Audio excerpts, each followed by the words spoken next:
এইটা হলো বাংলাদেশের সবথেকে বড় ভেলপুরি, যার দাম মাত্র 10 টাকা। এই ভেলপুরিটা কিভাবে বানানো হয় এই ভিডিওতেই আজকে আপনাদের দেখাবো। এইটাকে আপনারা গরিবের পিৎজা নামেও ডাকতে পারেন, কারণ এই জিনিসটাকে বিভিন্ন জায়গায় বিভিন্ন নামে ডাকা হয়। এই ইউনিক জিনিসটা কিছুদিন আগে আমি ফেসবুকে দেখেছিলাম, অনেক জায়গায় এটা বিক্রি করে। হঠাৎ আমি ঘুরতে ঘুরতে ফরিদপুর চাটাম বাজার নামে একটা জায়গা আছে, সেখানে পেয়ে গেলাম এই জিনিসটা। তাই আর দেরি না করে আমিও ভাবলাম ট্রাই করি। তারপরে চাচাকে আমার জন্য একটা বানাতে বলি, আর এইটা দেখতে অনেকটা পাপড়ের মতো। এইটার উপরে কয়েকটা জিনিস দেওয়া হয়, যেমন শসা, পেঁয়াজ, সস, আর এইটার উপরে সম্পূর্ণ একটা ভর্তা আর ঘুগনি দিয়ে মাখানো হয়। জিনিসটা দেখতে কিন্তু খুবই সুন্দর আর ইউনিক, কিন্তু আমি এইটা খাওয়ার নিয়ম বুঝতেছিলাম না। এইটা খাইতে অনেকটা পাপড়ের মতো লাগবে, জাস্ট উপরে ঘুগনি, মশলা আর একটা সসের ফ্লেভার পাবেন। দামটা মাত্র 10 টাকা। খাইতে আমার কাছে মোটামুটি ভালোই লাগতেছিল। আপনি যদি কখনো চাটাম বাজারে আসেন তাহলে এই জিনিসটা ট্রাই করতে পারেন। এইটা বিকালের পর থেকে পাওয়া যায়।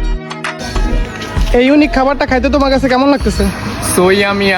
আমি একটা উদ্যোগ নিয়েছি, এই ভিডিও থেকে যতগুলো ফলোয়ার্স আসবে নেক্সট ভিডিওতে এই ফলোগুলোর সমপরিমাণ টাকা আমি একজন গরিবকে দান করব।